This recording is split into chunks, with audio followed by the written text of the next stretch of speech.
Okay, Boker Tov, everybody. It's 11 a.m. and it's a pleasure to welcome you as we learn Sefer Kohelet with Miriam Krupka.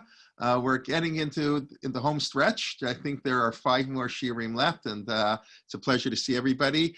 Miriam Krupka, for those who heard her, she spoke back in March, I think March, April, when we first went to Zoom. She gave a couple of wonderful classes, which is why we invited her back to give a shiur on Kohelet.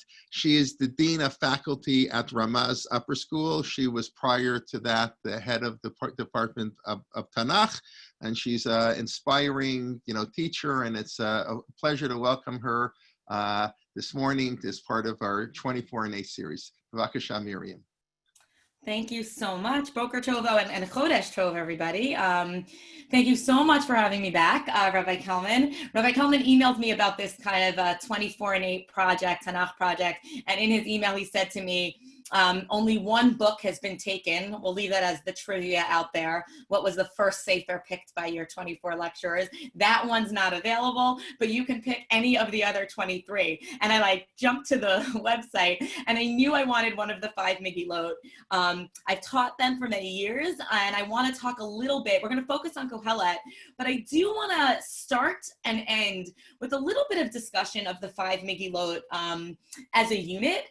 Specifically, let's just start off with the idea. And as Rabbi Kalman said, please put all questions in the chat. We'll run through them as we go. I know it's a little, I like to usually when I do a live shiur, or if it's a kind of smaller group, even on Zoom, have people interrupt, because then the question comes in at the point I was talking about something.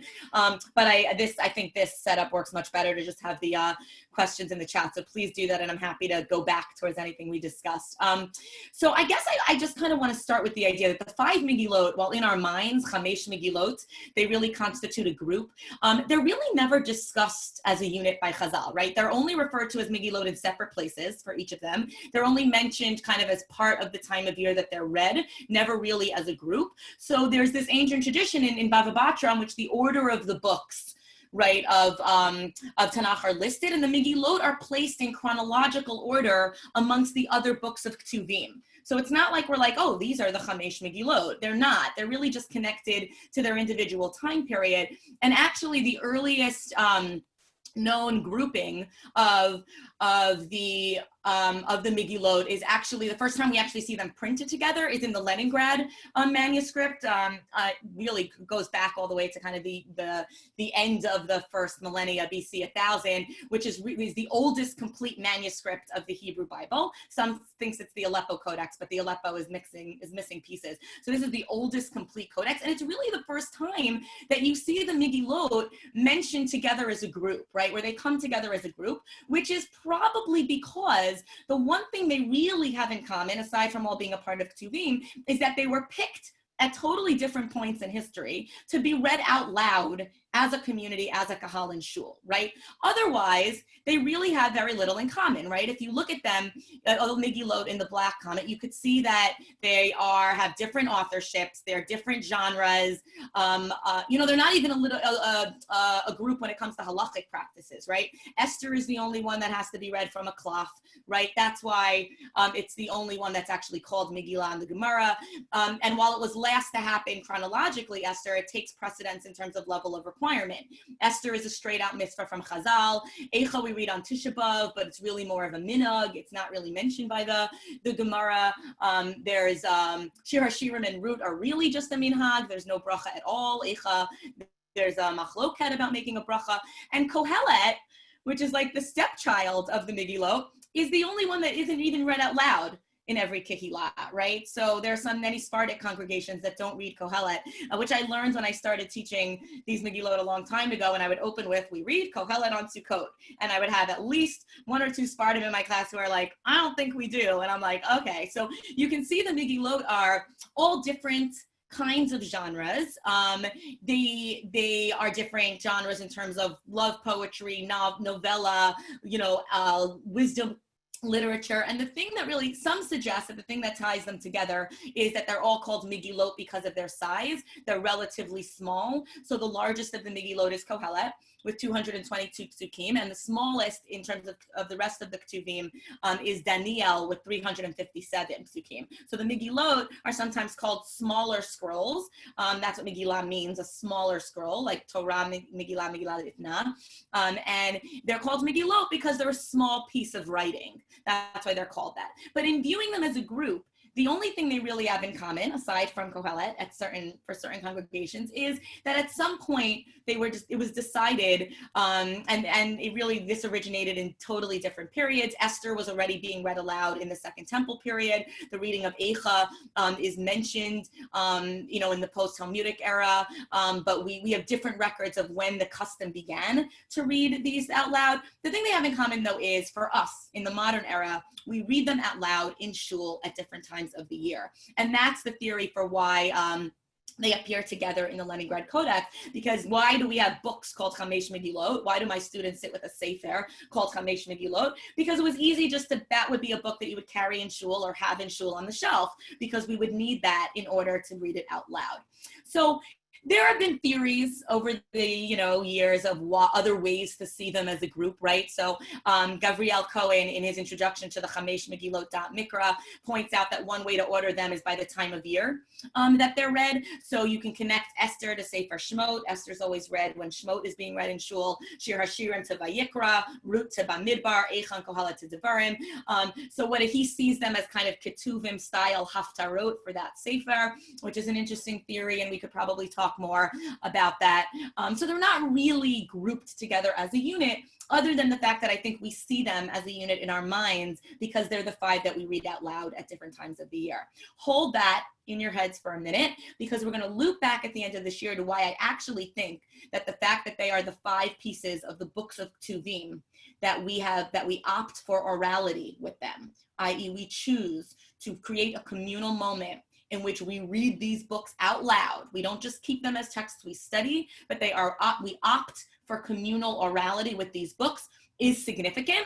But to understand it's significant, we're going to delve into Kohelet just a little bit, and then we'll loop back to why I actually believe the 5 Megillot can be viewed as a unit a little bit more deeply. Okay, so let's talk about Kohelet. I always tell my students when I start with Kohelet, the world loves Kohelet. Quotes from Kohelet appear everywhere. There are a treasure of quotations and sources for well-known ideas and proverbs.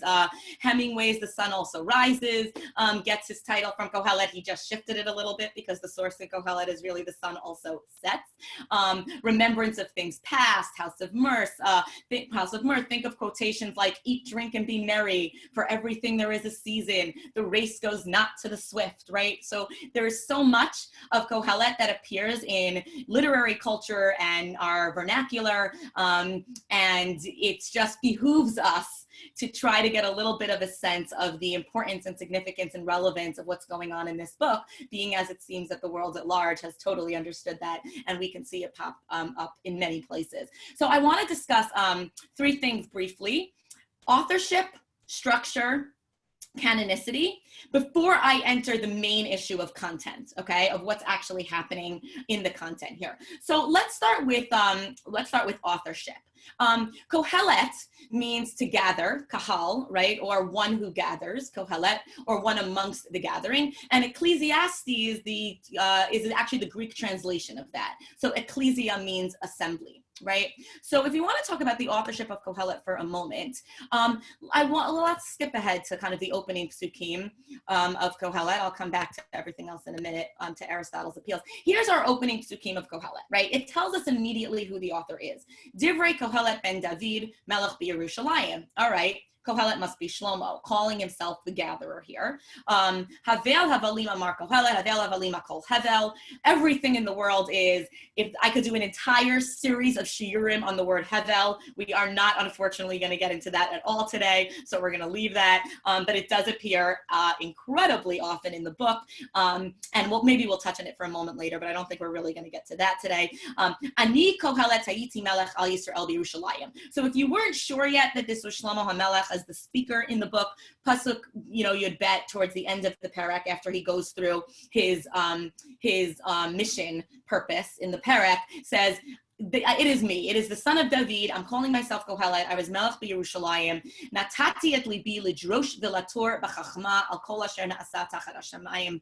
I decided to search with wisdom, with logic, with intellect into the workings of the universe. And I've discovered hu inyan ra natan elokim livnei adam la'anot bo. Spoiler alert, my conclusion before I go into all these coming chapters of my research, I'm just going to let you know everything in the world is bad. Okay, so this is kind of our opening, and it's being made clear that there's a mission and who the author of that mission is. Now, this is where the idea of, I want to go back for a moment to Aristotle's appeals become important, because I want to understand what the book is doing in terms of establishing authorship, and then we'll talk about structure and canonicity and the problem and content. So Aristotle is very well known for what were called his appeals, his 3 appeals, which are kind of 3 ways of creating an argument, right, or crafting any sort of text or oration.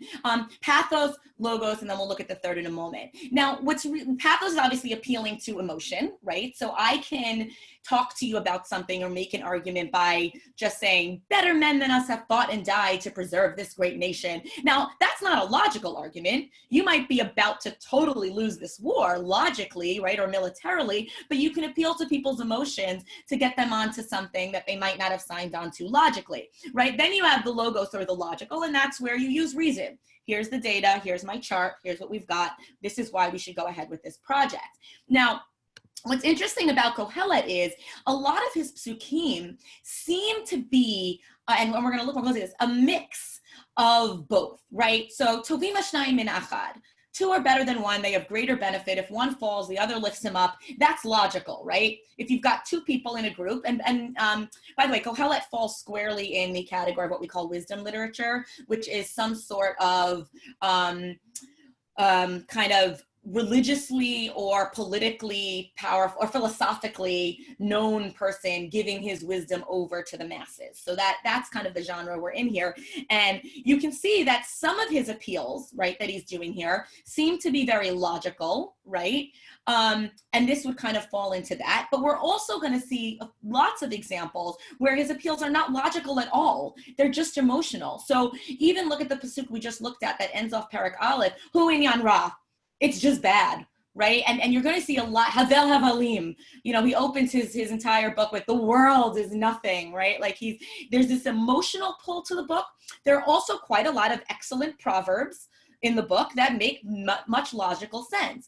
But the book definitely is framed and structured by, so here, this is a good example where we fall sometimes down to pathos rather than logos. So the first few are more logos, they're more logical. And here he makes this example, Lola kalim ha-merotz, the Lola giborim ha-melchama, the gam Lola chachamim lechem. So there are aspects of this that are logical, right? Like, yeah, sure, it's not always the smart person who has bread, and yeah, it's not always the war that is won by the mighty, but here this is much more of an emotional statement, right? Like, this is what I saw, that time and fate overtakes everyone, right? Well, that's not really logical. That doesn't mean we shouldn't logically try to win this war just because time and fate. So he's got this weird mix in Kohelet of very logical, good advice for the world, and also this kind of emotional burden that he's bearing, that as he looks around the world, he's giving over to his audience. But then you've got Aristotle's third appeal, which is ethos, or credibility. And what that usually is that the author is pulling on his credibility in terms of who he is and his life experience to get you to listen to him, right? You're projecting an impression to the reader that you are worth listening to. And Kohelet is very much crafted, as we saw from our intro, on this idea of you need to trust what I'm saying right now. You need to believe in what I'm saying right now, because I know, because I was king of Yerushalayim, because I was able to use chachma, which we know Shlomo HaMelech had this kind of chachma that was given to him, the wisest of all men, right? And I used everything at my disposal, every experience, every luxury, everything I have in terms of my skills and my intellect to look at the world. And you should listen to me because I am looking at the world world, and you should trust me. This is important. Hold that in your minds as well. The fact that Kohelet has a clear calling on, he's utilizing the credibility and the ethos of who he is in order to tell you what he's telling you. So hold on to that thought. Everything's going to kind of wind together when we deal with the problem of the content. Okay, so that's authorship. Content of Kohelet. I threw this up because sometimes I think it's an interesting way to look at the structure of the book. I will tell you, I have read lots of stuff, academic, philosophical, on the structure of Kohelet. There are lots of theories about how it's structured. I think if you just pick up the book and read it, and keep this in mind as we come into Sukkot, it feels like a mess. This is an idealistic view of the book that doesn't hold true. There's religious stuff all over. There's study of science all over. There's egoism, fatalism all over. And there have been all these attempts to try to structure the book with some sort of, I've seen chiastic structures for Kohelet. I've seen topical structures like this one. They don't hold in my mind. The book structurally feels very messy. So there's your opening, I am Kohelet, here's what I'm going to do. Then what he does is kind of messy. It seems like it's just a lot of different things stuck in there. There are those that say the first half of the book is more negative than the second half. At least in the second half, that's where some of the more positive statements come in. But you can kind of push back almost against most of these claims. The book feels structurally like it's all over the place. He's just throwing out any piece of advice that comes into his mind at any point. So that's in terms of structure. And finally, the canonicity of the book is really worth discussing as we go into, because all three of these are going to kind of come into play. There's an argument, as there are about quite a few of the other books of the Ktuvim in the Gemara, Masechet Megillah, about whether or not Kohelet was a holy book or not, or, you know, sometimes I say should be canonized or not. So I'll tell my students sometimes, you know, you think Chaf Dalet Sifrei Tanach, you know, in a certain way, but there was a point many, many years ago where the discussion was being had over which books would be part of that and which were not. So the discussion about Kohelet was Kohelet Eino Metamei Yadayim. So what does that mean? Books that are Metamei Yadayim and books that are not. So the theory is that if a book is Metamei Yadayim, it is a holy book. Okay, so it's a little counterintuitive, but the reason for that was once we say that it makes your hands tamei, it means you can't bring it to the table. We don't want to get it dirty while you're eating. So there's some circular logic here, but there's an argument about is Kohelet holy? Whenever you see the phrase metamei yadayim or eino metamei yadayim, it's we're arguing over whether or not this book is holy or not. Is it a holy book? And Kohelet is one of the books, you know, and there are others as well. Shir HaShirim went through this. Interestingly enough, all of the Megillot had weird issues with canonicity, which we don't have time to get into now, but there is a discussion about whether Shir HaShirim should be included. Eicha, we don't have that discussion, but in the Christian canon, interesting, Lamentations is kind of considered part of Jeremiah. So we do have a question about why we separated it into a separate book.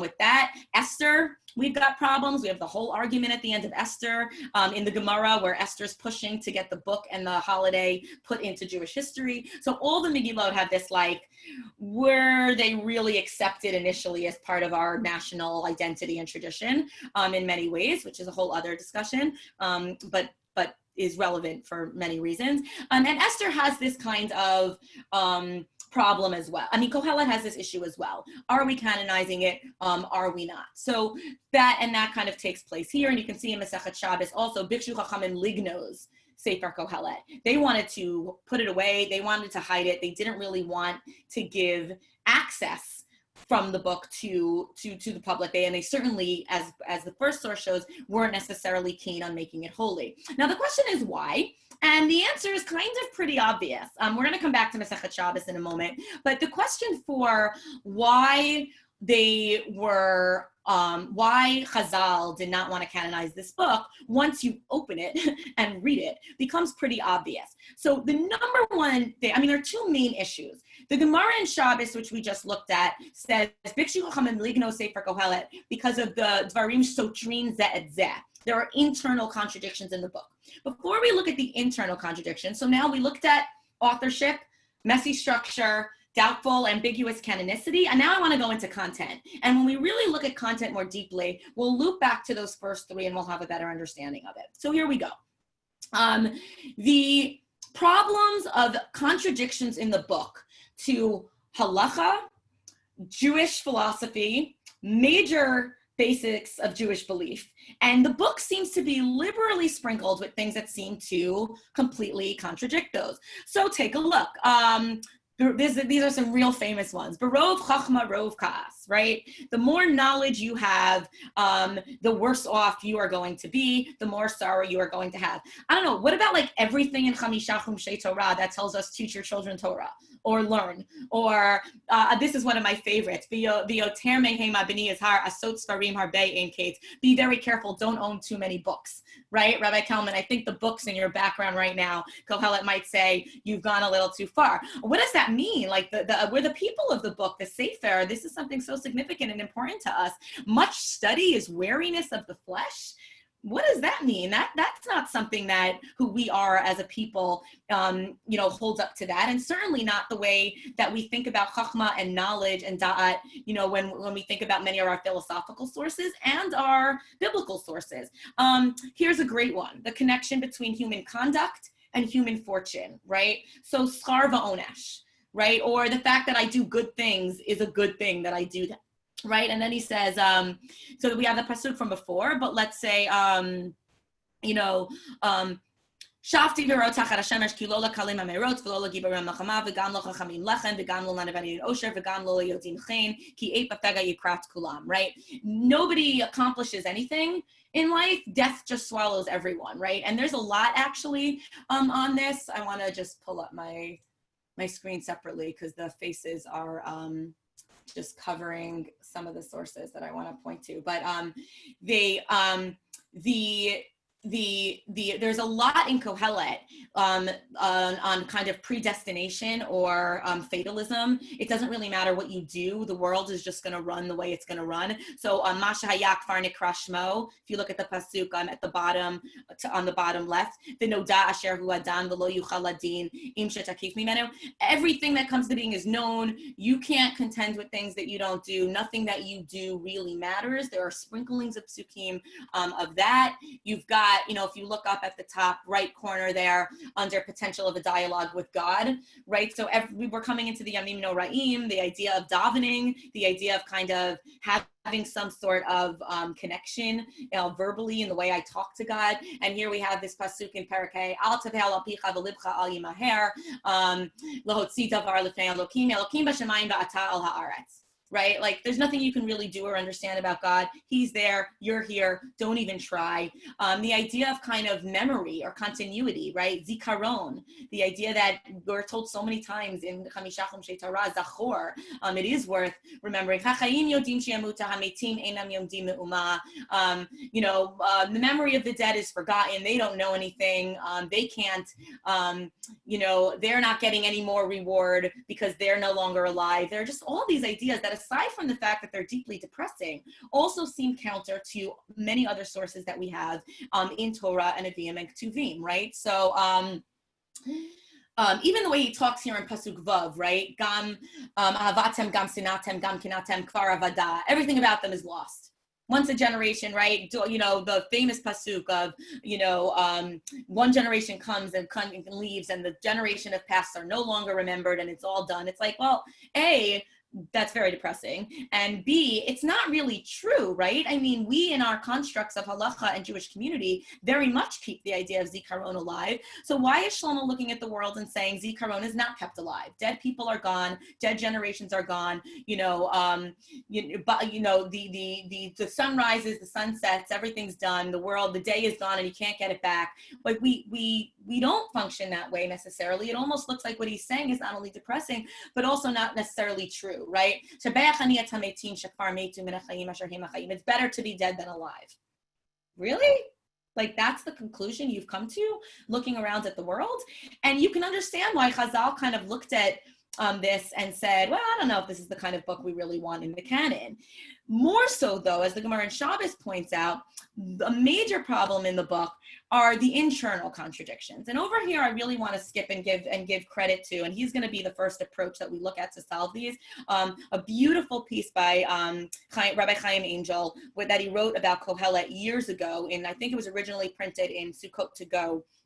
the YU pamphlets. And here in his piece, he points out some of these internal contradictions that I'm going to show you. And the first way of solving, we're going to look at 3 different ways that people solve these contradictions. And the one that Rabbi Angel proposes is actually very interesting. So I want to thank him for that article, which really listed some of these for me. So the book as a whole seems to be depressing and contradictory to at least the way we try to live our lives, right? Or the things we believe in. And then you've got a list of all of these internal contradictions. So take a look at what he says about wisdom, right? So we saw the pasuk already where he says, "Berov chachma rov kaas, v'yosif da'at yosif machov." By the way, totally don't have time for this, but we could also do a whole series on the literary qualities that he uses. Very, very, very, very big on parallelism, where the second half of a sentence seems to repeat the first half but uses synonyms, and what are the connotations of those synonyms that are actually making 2 different, very different points. All over Kohelet, all over. He loves all kinds of parallelism, which we're not going to get into now, but you'll see that this comes up a lot. And then in another place in Kohelet, in Parak Bet, he says, you know what? Wisdom does have, some advantages over, over folly. And then, let's take a look for a minute at where he talks about wealth, right? On joyous occasions, a feast is made, yayin yisamach chayim, right? And this is my favorite. This is a famous one that gets tossed around a lot. Hakesef ya'aneh et hakol. Money answers everything, right? Anything in the world that you have a problem can be answered with money. But then he goes in Parak Zayin into this whole diatribe where he sees, silver and gold and all the things I've acquired for myself didn't really do it for me. It didn't answer anything for me. Okay, so which one is it, right? He does the same thing when it comes to life and death, right? So again, Shabeach Haniyat HaMetim, which we saw, right? But then he says, Mi asher yechubar al kol hachayim yesh bitachon, ki lakelev chai tov min ha'aryeh hamet. Okay, again, which one is it? Is death better? Is life better? Aren't you the smart person who's giving me access and wisdom of the universe? And finally, he does this with joy, right? Of laughter, I said it's wonderful, right? All these things. And then he says, meaning of laughter, he says, what does it do? What does joy do? Joy doesn't really give you anything. And then shibachti ani et hasimcha asher ein tov la'adam tachat hashemesh. Wait, joy is an excellent thing. So you've got him kind of working with all these internal and external contradictions. Remember that we already said that the authorship is someone who has seen everything in the world, so should maybe be giving us kind of more structured advice. The structure of the book seems to be all over the place. The canonicity was ambiguous precisely for all these reasons. What are we supposed to take out of this book? Am I supposed to believe the things he says in it? Am I supposed to take them seriously as truth? What do I do with the internal contradictions? What do I do with the external contradictions? What am I even supposed to think structurally? Like, I'm a big structure person, right? I read through a parak I want to teach. I've got it organized. I tell the kids to split it up, right? Put it into sections. I don't even give that assignment to my students when I teach Kohelet. It's impossible to do. It really feels like in every aspect, the book seems to be all over the place. I want to go through 3 approaches. Where are we at? 11:30. Okay, perfect. I want to go through 3 approaches. One of them will be Rabbi Angel's. And then I want to add on to Rabbi Angel's approach in a way that I think will give us a look into what Kohelet is trying to do, and possibly a look into what all the MEGILLAT are trying to do, that I think is very, very, very significant in terms of the fact that of what they are, but also the fact that we opt to read them out loud. So let's begin. Approach number 1, which a few different people take, most known was the Shadal and the Sforno, take the approach that he is simply a heretic. The writer of the book is not Shlomo HaMelech. He is putting Shlomo HaMelech kind of as the writer because he's trying to give voice to these opinions, but he is simply a heretic and a determinist. He is a skeptical pessimist. He is a hedonist. He is a challenger of traditional doctrines. Do not follow this view, right? And we're putting it all out there in this book, and we decided to canonize it and to keep it holy because we want everyone to know what you shouldn't do. Ibn Ezra has a couple of opinions and different psukim that make him seem the same too. Like he'll say, this pasuk is only said by the foolish, or these are things that stupid people say. So basically this approach to the book, and some think it's the whole thing, some think it's just certain pieces, but Mendelssohn, I think, advocated for the approach that this is a discussion with heretics, right? This is what not to say. we have a book in Tanach that falls into the category of what not to believe, right? And Mendelssohn used this when he was dealing with Jews transitioning to European emancipation and culture. And he said, look, these are the things that we are not supposed to do. We are not supposed to say. Don't follow this view. If you understand true righteousness, follow the view of the other 23 books of Tanakh. This is the book of Tanakh that is here to tell us what not to do. It's one approach. There are problems with that approach. Why would Shlomo Melech be the speaker for that? That seems problematic. We don't see changes of speakers in the book. So if you want to say, well, this chunk of stuff is the voice of the heretic, but that chunk of stuff is good, well, how do I know where we switch back and forth with that? And then you've got the huge philosophical problem of making a book holy that is what not to believe, right? Like, I mean, educational also. I think that's a huge educational problem. Like, instead of me sitting down my children and saying, like, these are all the things you should never believe, any educator will tell you that the positive of this is what we believe, right, is so much better of a way to go. Like, it seems that this is a problematic approach. Okay, but it's one approach, right? And it does solve some issues while creating others. But the second way of looking at it, which is a very interesting way, and this, again, we could do a week on this. This is very much the approach of the Midrash, and the Midrash does this all the time across Tanakh. So it's interesting just to know this, is the approach of limited applicability. Make the book more, sorry, I think my sharing just got paused. 1 second, sorry. I'm gonna restart the share in a moment. Sorry about that. Okay. Let's get the sharing back up and we'll do it. I see your screen perfectly. Oh, you can see it still. Yeah, nothing. Oh, okay, perfect. Good. So I'll keep going then. Fine. The approach of limited applicability, hold on. Here we go. The approach of limited applicability says as follows. Make the parts that are deeply problematic swallowable, right? Make them something that we can handle by limiting the applicability of the given statement. There are a lot of ways you can limit applicability. One is, and Ibn Ezra does this too a few times throughout Kohelet, is say that something, one piece, one pasuk is a general rule, but then Kohelet goes into things that only apply in rare intervals. So let's take our chachma example. Ra'iti ani sheyesh yitron lechachma min hasichlut ki yitrono or min hachoshech, general rule. When he says something that rubs us the wrong way, halachically, philosophically, educationally, like berov chachma, rov ka'as, say that is only in specific situations. So rov chachma, if they are a wicked person, will give them ka'as because they will use their chachma for bad ways, right? And you can see Mefarshim do that a lot, right? You'll look at the perushim on a pasuk and you'll see, oh, their comment on this pasuk is not a translation. It is a translation that is a commentary. So their comment on this pasuk is making the pasuk, giving the pasuk limited applicability. It's not a universal truth. It is a truth only in certain times and in certain situations. Kohelet Rabbah does this all the time. Its major approach to ironing out the contradictions of Kohelet is to provide limited applicability. So for instance, and this is just, I pulled this from an article about Kohelet Rabbah, which goes, if you're interested in reading this in detail, I can send you the article. It's really interesting. The genius of Kohelet Rabbah lies in the way in which it skillfully reinterprets it, changing it into a document of hope. So for instance, one way, one tool, one skill of limited applicability, of limiting applicability, is to say things are allegories for other things.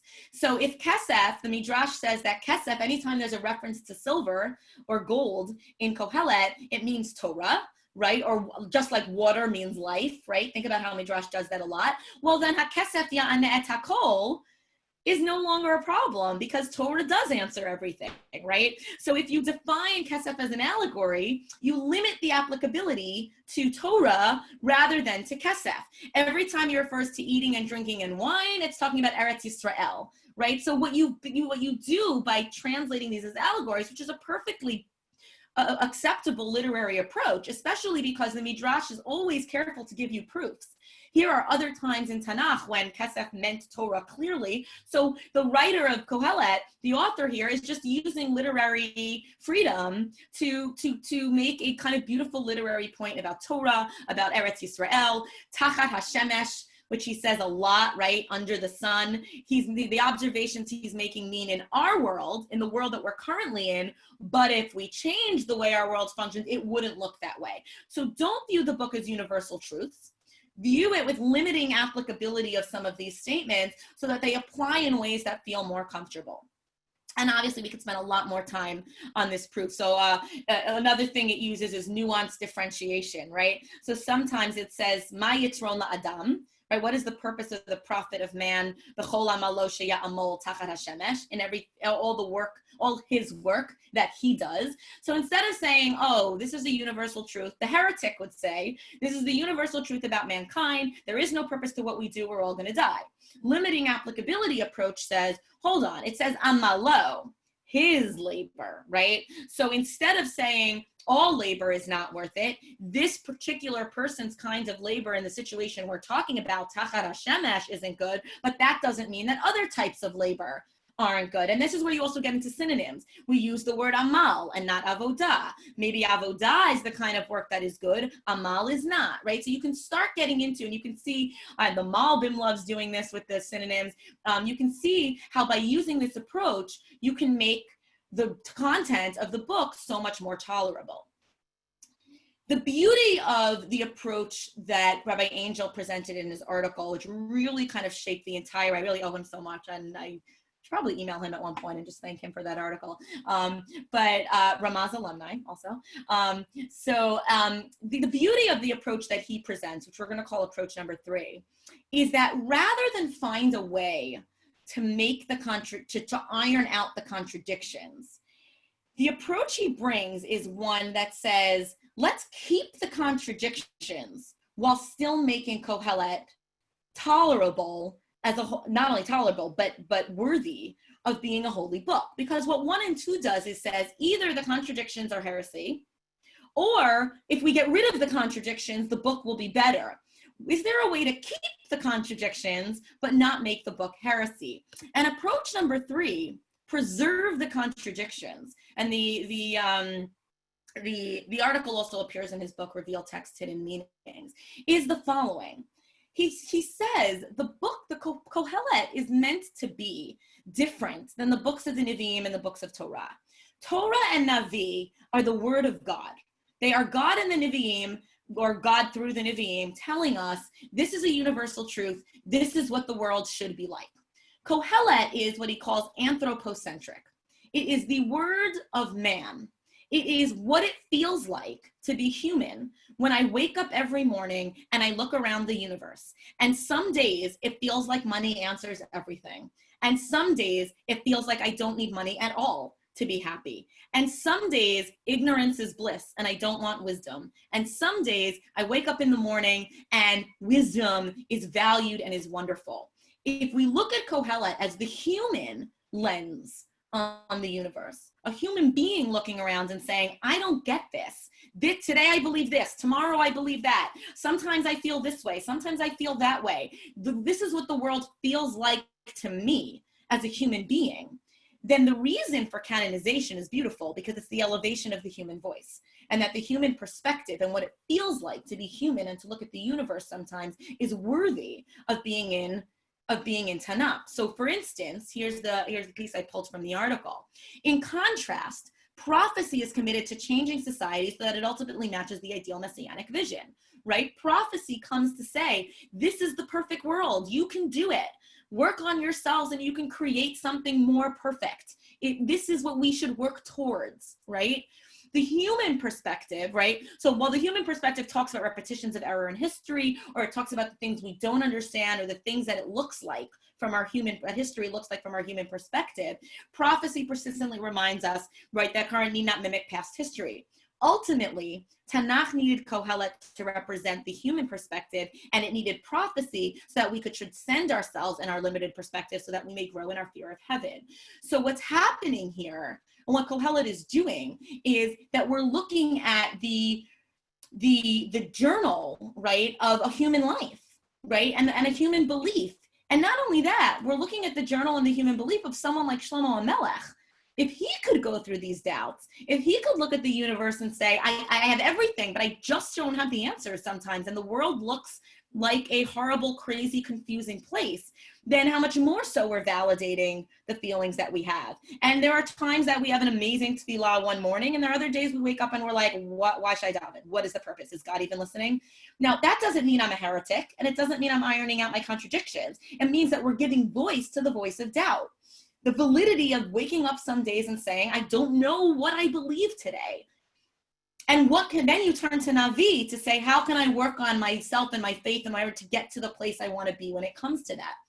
And there's a really beautiful thing like that. And, you know, I came across, so what he's asking is, what does it feel like to be human in the face of the divine, right? In the face of a reality or a world that we know should be X or want to believe in X, what does it feel like to be human? And we'll go to C.S. Lewis in a minute, but there was a piece I saw by a literary professor, and I named I called the title this year was Kohelet, a Human Witness, and I named it after this. Alicia Ostraker, who wrote a beautiful piece called Ecclesiastes as Witness, a personal essay, and she picked up on that, and she said, we are listening to a man talking to himself. We are listening to the way a mind skids and loops when it has the pleasure and privilege to do so. We are watching the little electric charges travel, what the Buddhists call the monkey mind. We're looking at somebody trying to figure something out, right? And isn't that what it means to be human? Not understanding, working on figuring things out. And of course, always moments of transcendence and moments when we feel like we've found it, which is found in Kohelet as well, right? Psukim, where he kind of feels at peace with the universe sometimes, or he, understands that the idea of community or the idea of friendship, is so important. There are moments where we have that light bulb of like, oh, this is great, and moments when we don't. And the structure of Kohelet deeply reflects that, right? Because the structure of Kohelet is all over the place, right? There's no beautiful structure. It's not like this week I have contemplated wisdom and here's where I am. And next week I'm going to think about wealth. It doesn't work that way. Life doesn't work that way. And if the structure of Kohelet is meant to be the human perspective, then it actually makes a lot of sense that it's a messy structure and it's all over the place. Now, as soon as I started thinking about this idea of Kohelet being the human voice, I realized, as I taught the Megillot year after year, that you can make the same case for all 5 of the Megillot. And I want to go back to that. Let's go back to that in a minute, because I want to show you why that is the case, and it will also explain why God himself is not a character in any of the 5 Megillot. So obviously he's absent from Esther. He's mentioned as Elohim in Kohelet, which means kind of the universal idea of God, but not necessarily like the personal God himself. And the idea of like that often as a human being, it can feel like we don't have access to God in the way that we want kind of plays out. And I think all 5 of the Megillot, I'm going to loop back to this at the end, have a sense that it isn't God talking, it's humanity talking. So if you think about Esther, Esther to me is the communal version of Kohelet. Kohelet is what it feels like to be human as an individual. My doubt, my faith, the way I think, my family, my friends, my religion. Esther is what it feels like to be human and confused as a community. We've lost everything. We don't know where we are. We don't know how to function in exile. Who are we, right? How do we self-define? What do we believe in? So I see Esther as kind of the anthropocentric communal text and Kohelet as the anthropocentric individual text. But the more I kind of thought about this idea, the more I realized it shows up everywhere. This idea of it's really confusing to be human, especially when it comes to faith and when it comes to the way I think about who I am vis-a-vis my belief in the divine. And the 2 main places I want to introduce, because I think it's so fascinating to see how these 2 places compare to the way we think about Kohelet. One is C.S. Lewis. So most of my students are usually just familiar with him from his Narnia series, but obviously he's written so much more than that. And I don't even know where to begin to start to tell you where to start, because each piece that he's written has a beauty in the way he looks at faith and the universe. One of my favorites is his memoir, Surprised by Joy, kind of how he came to faith after he no longer believed. He was, very Catholic as a child.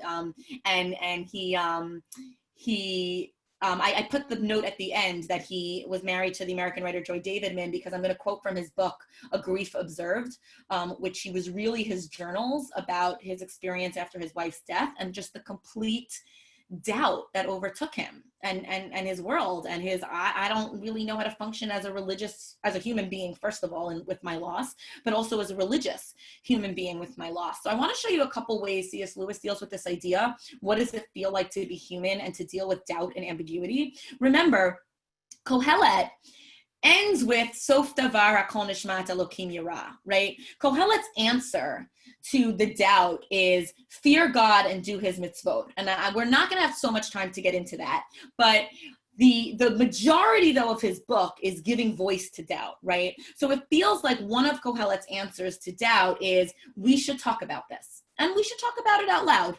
We should give voice to it. We should give voice to grief. That's Eicha, right? We have a Shiva minhag in our community. You sit for a week and you talk about your loss with people in your community, because giving voice to it, don't shut it down. Let it be something we talk about with each other. Let it be something we read out loud. Orality in shul is important. So that's definitely something Kohelet, he uses his last pasuk to say, do the mitzvot.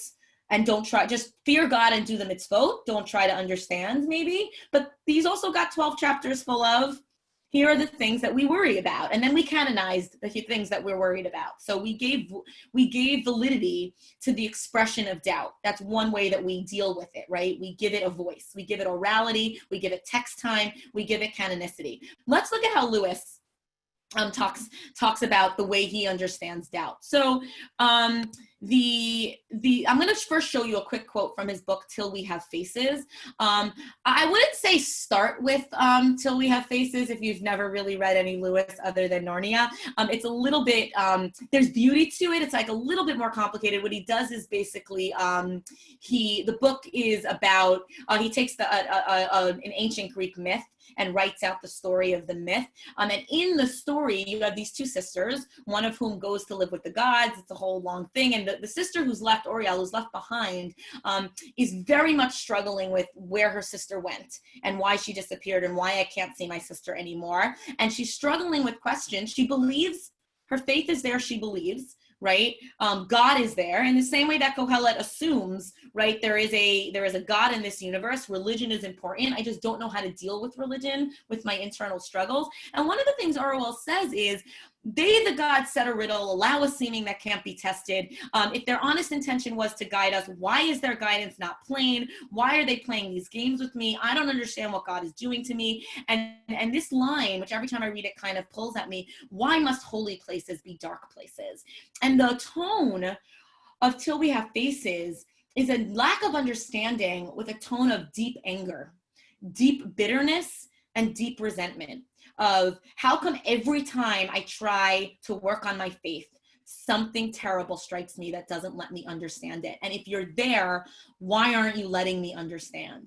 And the beauty, I think, of looking at the way Lewis approaches doubt in the face of Kohelet is that Lewis almost sounds a little bit more like Eicha, and where there's a little bit more anger, and we definitely have room for anger in our canon. But the beauty of Kohelet, which I think comes up when you compare it to approaches of anger, is the tone of Kohelet is exactly what Kohelet sets out in the beginning, an investigative journey. It does not have tones of deep anger or resentment. It is not, God, I hate you. It is, I really don't understand this. Let's talk about it. Right? And there's a certain beauty to the fact that there is a book in Tanach that deals with doubt by trying to push the emotional just a little bit to the side for a moment so we can have a conversation about what is worrying you now.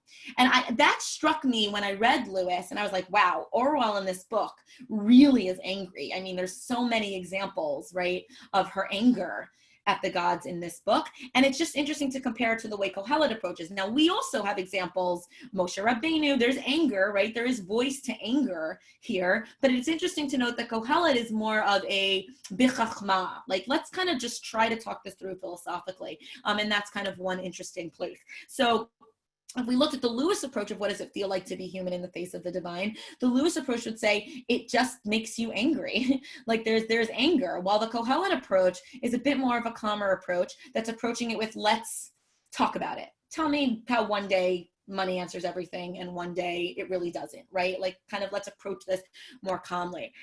In a grief observed, what's interesting about Lewis is where he talks about the death of his wife. there's much more of a desire to try to get back to God, get close to God. So he's working much more here with the notion of, I am so sad now and I feel broken.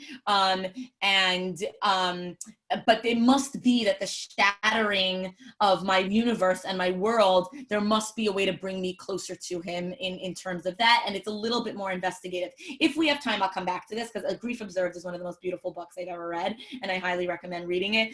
These are one of my favorite quotes from it. At one point in A Grief Observed, he wonders if the questions he's asking are just stupid and irrelevant. So for instance, he says, is it possible, right, that my questions are nonsense? Like if someone came to you and says, is yellow square or round? That's a nonsense question. Yellow can't be square or round. It's a color. And there's a lot of self-doubt in A Grief Observed, which is, are the questions I'm asking from a divine perspective totally stupid? Like childish? Is that true? And he struggles with that a lot in A Grief Observed. And notice that Kohelet really doesn't do that. In fact, he elevates the idea of the questioning. He says at the beginning, I am going to treat this as a scientific experiment of the universe. He gives value to the research and the questions and the doubt that he has. And the fact that the book is Shlomo HaMelech gives value to it. We canonized it. We said, these questions are valid. They're what it means like to be human.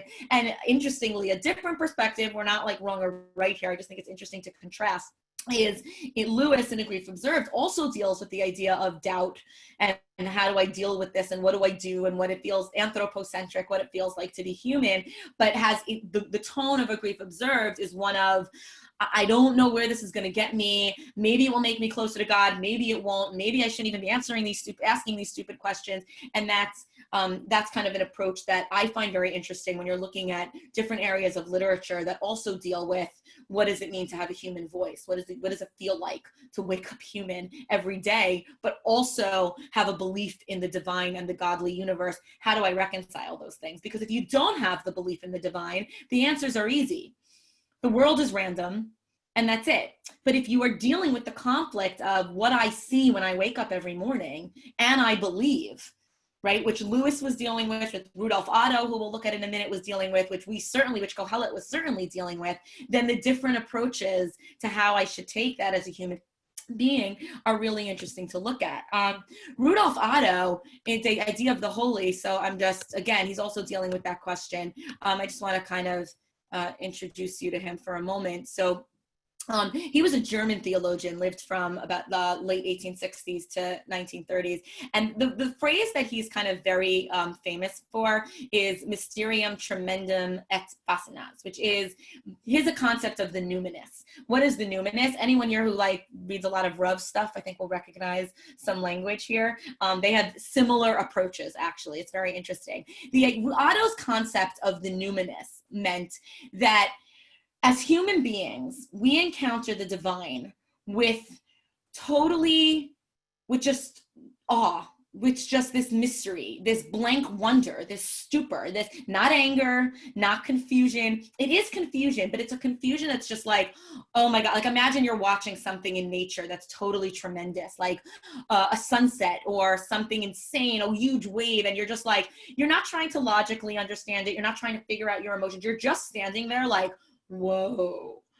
And his approach and the way he describes in his book, the idea of the holy, is that the way we as human beings approach what we don't understand should ideally be this idea of like wholly incomprehensible, not H-O-L-Y, W-H-O-L-L-Y, right? Like holy other. He called God the holy other, W-H-O-L-L-Y other. I don't understand this. I don't want to understand it. I want to stand here and be awed. Some of it is in awe of majesty. Some of it is in awe of dread, right? This like, oh my God, I cannot even believe where I am, what I'm doing right now. And his descriptions are so, so, so beautiful, right? The mysterium is not as just mysterious, but something that is fascinating, that is august, it's incalculable. It is looking at something totally holy, incomprehensible, that fascinates and overbrims the heart. And I think this is something kind of, the Rav talks about this too, the idea of the numinous, the idea of standing in front of God and being like, oh my, look at this universe, look at the world, look at humanity, look at psychology. I mean, just look at what we have around us. And it's not an understanding of the divine, and it's not even a questioning. He's not responding in the Lewis Kohelet way of the validation of questioning. He's saying, as human beings, because we can never and will never understand, our approach to the divine should just be of appreciation, right? When you look at the way a huge wave is overtaking. So some people who are, oceanographers or whatever, can look at that and try to understand it from a logos perspective. But we as human beings who haven't studied those things, who haven't studied the planets or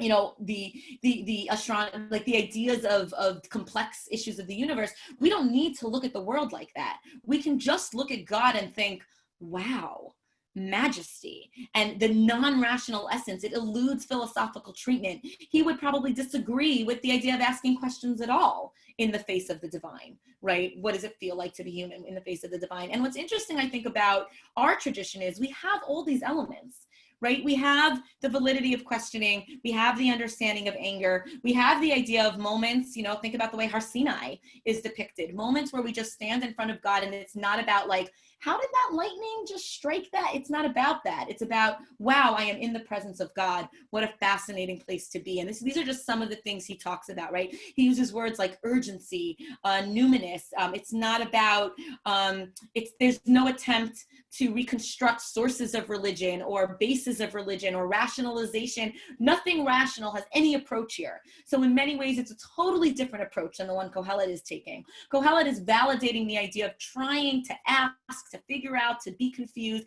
And Otto elevates confusion. He says, be confused, live in the confusion, make the confusion glorious, right? It doesn't matter that you're confused. It matters that you're witnessing something tremendous when you think about God and when you think about what he's done for the universe. So just kind of different ways of thinking about how Kohelet sets out this here's the validation, what it feels like to question. And then you can see all over theological literature are this idea of what it feels like with different approaches in that.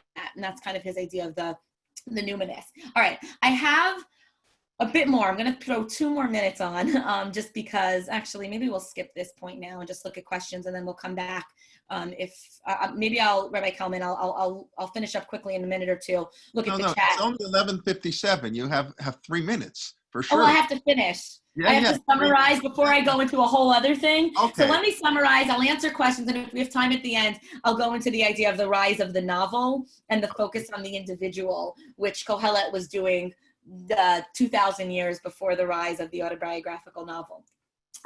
So if we want to kind of loop back to what we've been talking about, if Kohelet is an anthropocentric text, right, that is about what it feels like to be human, Eicha is a text about what it feels like to grieve, because Eicha also actually has a lot of theological problems in it, and issues that if it's the voice of God, it's almost problematic, but if it's the voice of the human being struggling with the universe, elevated, right? What is Ketuvim? Is it written with Ruach HaKodesh? Is it not? Like, we can get into that whole issue, but then it becomes, the 5 Megillot all become ways of elevating different kinds of human experiences. Kohelet is the elevation of the human experience of doubt. Eicha is the elevation of the human experience of grief. I don't have answers for you, Eicha says, right? Eicha is not a theotic book. There's a machloka about whether or not it is. Much of Eicha is not saying, here's the reason for why this happened. You've got pieces of maybe this happens because you sinned, but you've got other pieces where there is no way this happened for any reason that you can understand. So you're left with this feeling of, I'm not getting answers from Eicha, but I am getting a moment to sit with the people of my community and talk about what happened and grieve, right? So Kohelet elevates that experience. Esther elevates experiences of exile, as the community, of loneliness, of joy. You've got Simcha all over Esther, so it talks about joy. Shir HaShirim is the confusion and the weirdness of love between human beings and between God, or depending on other allegories in which you can view the book. What am I left with? And Ruth Also very interesting. God also does not appear as a character in Ruth. He appears as a subject of the people speaking. They say, oh, Baruch Hashem, right? But he's not there. And the idea also in Ruth, which speaks about the ideas, again, of community, the elevation of responsibility or duty or halacha is there as well. There is a way of really viewing the 5 Megillot as being read out loud because we value the idea of taking things that can be difficult or confusing and laying them out as a community and talking about them out loud. We don't put them away. We don't shunt them away. We don't say this kind of doubt is not something that we do. We give it voice. And we give it voice from Shlomo HaMelech. And it's confusing, the voice, because it's not universal truths. It feels like it's all over the place. It feels confusing, but that's the perfect medium and structure, literary structure for something like this, because it is confusing to be human. It is confusing to really, really feel deep down that if I had more money, things would be better, while also knowing that that's not where my happiness and my joy comes from or should come from. And that when you sit down this Sukkot and you read through Kohelet, or you hear it being read, hopefully we'll hear it being read. I don't know. I feel like in Canada, you're probably a little ahead of us in terms of where Minyan is at now. The goal is not to try to figure out necessarily what do each of these things mean and how does this work and the goal is to kind of just sit with it. You know, sometimes I tell my students, like, when you hear a beautiful poem, yes, there's value to analyzing each line and each word and what is, but sometimes there's a poem you don't even understand, but if you just sit and listen to it being read, you let it wash over you, and the point of what it's trying to do, whether it's anger or grief or love or beauty, hits you. Think about the idea of listening to Kohelet and letting the idea of doubt hit you. Like, yeah, it's a confusing world sometimes. That's what these psukim are talking about. This is confusing. Life and death is confusing. Wisdom is confusing. And the idea of allowing for that confusion to be part of a communal experience is very much what the book of Kohelet, as well as many other sources in theological literature, deal with in different tones and in different ways and with different approaches. So with that, I am going to stop the share. Oh, the chat's very full. So I'm going to start maybe from the back and just work my way up. Yes, Kohelet is like a blog, absolutely, an unorganized blog. And the idea that I think we had asked, Eov is so different from Kohelet, because Kohelet and Eicha, it's so different from Eicha. Eov is trying to find an answer. Eov is theotic. Right? The word theodicy means the study of why good things happen to bad people, right? Theostaiki, the judgment of God. How does judgment work? And Eov is a book that is seriously grappling with why do bad things happen to good people? Tzaddik v'ralo. Kohelet is not dealing with that. Kohelet is saying, I look at the world and bad things happen to good people. I find that disturbing. That worries me. That confuses me. He's not looking for an answer. And Eicha isn't either. There are places in Eicha here or there where it's like, well, this happens because you sinned. But there are other places where it's just, he's just reeling from the grief of what's happening to him. Think about, like, a good analogy there would also be like, you know, there are, this is a whole other thing we can't get into now, but the idea of theodicy, of actually trying to find answers for grief, is really not a modern idea. We do not walk into a Shiva house and say, let's find an answer for how this terrible thing happened to you. Anything in your past that might have we don't really do that. We're much more anti-theotic, which means we don't try to find an answer. We let the person sit in their grief and we offer them comfort as a community. We don't start to try to figure out theoretically why this happened. And Eicha, I would argue, it's a whole other shiur, is much more of an anti-theotic book than it is a theotic book.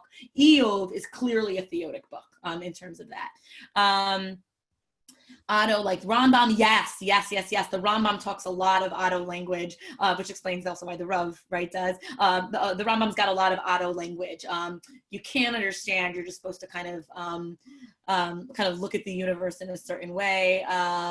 Yes, C.S. Lewis married late, was only married for 4 years. And I think if anyone's interested in reading more of A Grief Observed, it's a very thin little book.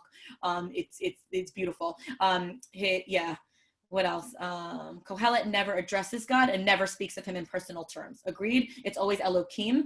He also talks about mankind. This is interesting. Kohelet talks about mankind over and over as Adam, which is the universal word for mankind. So Kohelet becomes a very universal book. It's not anthropocentric, just what does it feel like to be Jewish and faithful.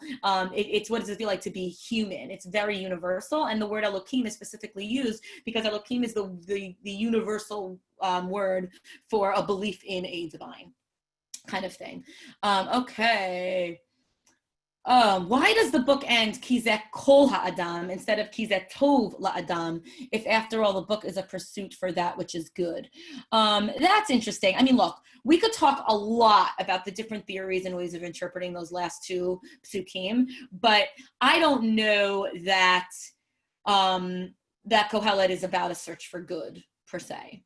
I don't think he's saying Sof Davar, this is what's good for you. I think he's saying Sof Davar, what it means to be human is ultimately to 12 chapters of questioning, but ultimately to be obedient. I think he's coming down on the side of obedience, which is a whole other discussion, right? Yirat Elokim, and which you can argue is not just fear of God, but might be moral obedience, and the mitzvot of the Torah, which is theological or religious obedience. I think he's coming down on that, and I'm not sure it's Tov La'adam per se, so that's a good pickup. How do we know that Shlomo wasn't also directing himself to God? He might have been, but he does call himself Kohelet, the gatherer, which implies that he was speaking to a human audience, like a gathering of people, Kahal, the gatherer. So, does he consider God to be in his audience? Is he directing himself toward God?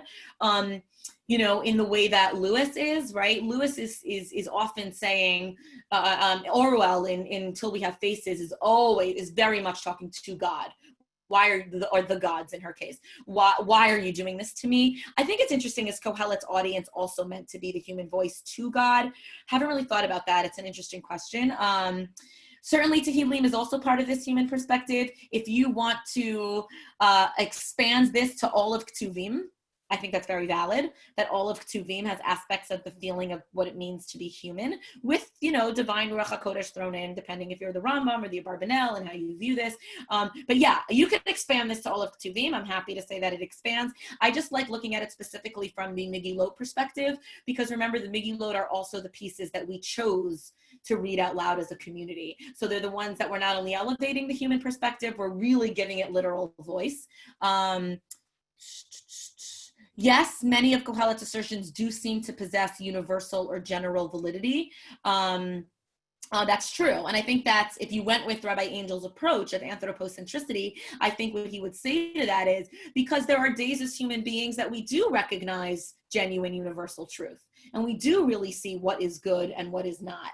But there are other times that you don't, right? So in the same way that Eicha could be explained as, there are days I wake up and I say, I believe this happened because I could have prevented it in some way, right? The idea of things happen to me because I am good or not good is all of the Navi, right? The Nevi'im are full of that, right? The rational reciprocity of, the only reason this is happening to you is because you were bad. There are moments when that can apply, maybe not in the modern world because we have very little understanding of those connections, but there are aspects of Kohelet where there is real truth. And because as human beings, sometimes we do understand and see real truth, and other days we don't. So it's kind of a mix of all those things. Rabbi Angel's article, I'm happy to send it out. I just want to ensure that it's still public before I do that, because I know it appears in one of his books that he sells. It did appear in Why You to Go. Let me check that it's just still kind of public on the web, or get his permission to say that I kind of extensively presented it as a shir, and is he okay if I send that out? Happy to send out the article about Midrash Rabbah. I'm going to throw out there that it is written by a very, very, very thoughtful Catholic professor. So as long as you're okay with that, I find that some of their writings really give me some great insight. So he's the one who wrote about the description of Kohelet Rabbah. Happy to send that on. Kohelet takes on different meanings as a reader ages. Yes, and that's your famous Gemara about when Shlomo wrote the 3 different books in his life. Kohelet was written last, I believe, in his life. So that would say that he is taking on a perspective of an older person looking back at the universe. So a lot more. Ibn Ezra says a lot more than just dismissing Kohelet. Yes. Life is full of contradictions. Yes. Seems to capture the ups and downs and inconsistencies of life. Yes. Sounds a little bipolar, which I guess is what it feels like to be human. Okay. Yes, the Megillah is displaying pre-rabbinic concepts and theology, so that may explain the discussion to include or not. Why is Rov Ka'as defined as vexation and not anger? Don't get me into translations. I'm happy to come back and do a share on biblical translation. I've done I got obsessed with this a while ago, and I've done a whole bunch of lectures on take like 3 psukim from any book, then take 5 translations. Take Alter, take JPS, take the King James, take the Septuagint, line them all up. Often they might seem very close. Often you are getting totally different connotations depending on the way they describe it. So yes, you will find translations where it's described in different ways. This is interesting. I think a fun and interesting exercise would be give a list for students would be to present a list of verses from all the books of wisdom literature, have the students match the verse with the correct book. It's interesting to note that Kohelet is not considered to be one of the works of wisdom literature as they are limited to Eov, Mishlei, and Tehillim.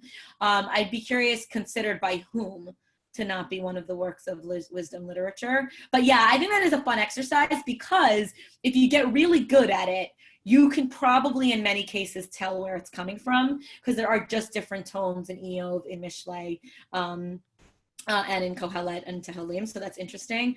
Oh, this is good too. The idea that conclusions are based on personal experience, right? That maybe Kohelet really leaves out the conclusion and venerates the process because each of us have processes that are different and might lead to different conclusions, which is why there's a discussion about whether those final psukim, Sof Davar Kol Nishma, there are those that say they were added on later, that they weren't part of the original book, which is very interesting, right? Like, and the Gemara says the reason they ultimately canonized it is because Tchilato and Sofo, the beginning of the book and the end of the book, were Torah. So did Shlomo add that on? Was that added later? There are questions about the authorship of Shlomo. That is a huge topic in and of itself. I spend about a week with my students on that. We have sources in Tanach that seem to point in Tanach and Mishlei and in the Gemara that seem to point to the fact that it might not have been actually written by Shlomo, that it may be some of Shlomo's sayings that were written down later by Chizkiyahu or by, kind of by later Nevi'im. So that really raises the question of A, does it matter? B, it doesn't matter because we're reading the book through the lens of Shlomo. Whoever it was wanted it to be read through that lens, and that's why they attributed authorship, which is a whole other theory that we don't have to get into now.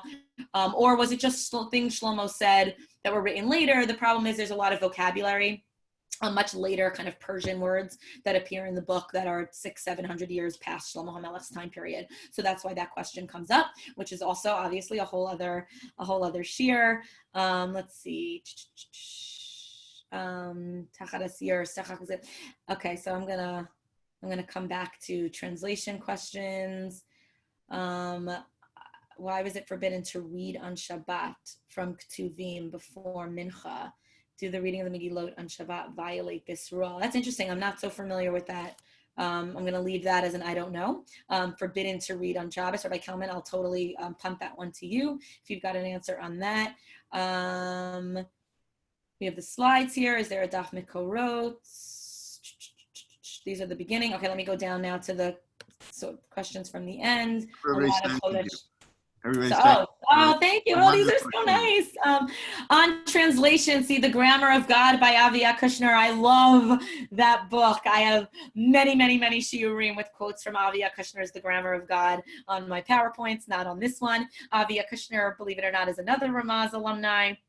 As I was reading the book, in her thank yous at the end, she says, thank you to Ms. Dana Barak, who is still at Ramaz and the chair of the Hebrew department, for introducing me to the beauty of the Hebrew language. And I got so excited. It was like from the Ramaz upper school. I brought it in. I showed it to Dana. She didn't even know about it. She was so thrilled. So that's The Grammar of God. Thank you, Susanna. It's one of my favorites. And I can probably, if you're interested, email me, please, recommend at least 5 other books on translations, and definitely start with Alter's The Art of Bible Translation, Biblical Translation, which is his small little book about what it was like to translate the 24 books of Tanakh.